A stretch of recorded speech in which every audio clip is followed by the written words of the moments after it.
Mať v byte žaby je dosť neobvyklé. Pani Ilona, prečo ste začali chovať žaby?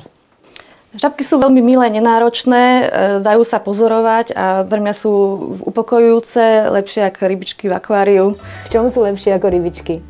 Sú také komunikatívnejšie, vlastne oni vydávajú zvuky, dosť sa hýbu, takže je to celkovo pekné už to terárium, keď sa pozeráte naň, takže je to milé. A vy sa môžete aj s nimi rozprávať? Zoberiete ju do ruky, tú žabku a niečo jej poviete, napríklad, že splň mi 3 želania? Alebo... Áno, to môžete, ale nesplní vám nič. Ale dá sa s ňou takto rozprávať a poihrať trošku? Dá sa, pokiaľ vám neuskočí samozrejme. Keď by sa zlakla, tak už potom skočí preč. Kedy najčastejšie pozorujete svoje žabky? Toto sú nočné žabky, ktoré vlastne pozorujeme, keď sú v prítmi, vtedy poskakujú po teráriu, hľadajú potravu. A takže keď nemôžete spať, sadnete si k teráriu. Áno, to je naozaj veľmi upokojujúce. Mohli by sme si trošku viacej predstaviť ten druh, čo žije v tomto teráriu? Áno, v tomto teráriu konkrétnom sú rosnice syne, to sú žabky z Austrálie.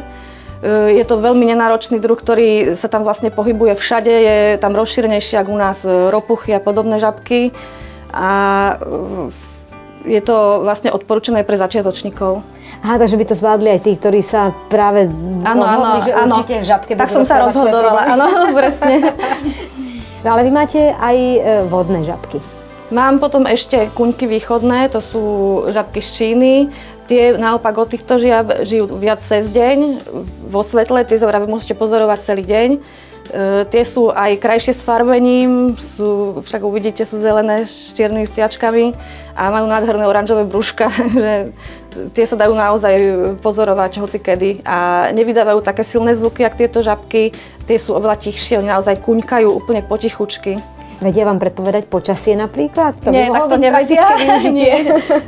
Ani žaby nevedia predpovedať. Takže na tento účel ich nevyužívate? Nie.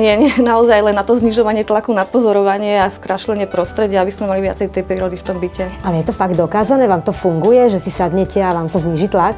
No určite to ukludní, prídete na iné myšlienky. Rozhodne, ak ste rozčlené a pozorujete zvieratá v domácnosti, tak určite áno.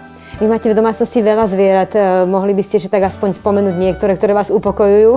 No, niekedy upokojujú, niekedy rozčulia, že? Ale tak na hladkanie je najlepšie ako kocúr, jednoznačne pes a potom ešte fretky. To hladkanie toho kožušika chlpatého, tak má tiež nejaký zmysel pre ten tlak.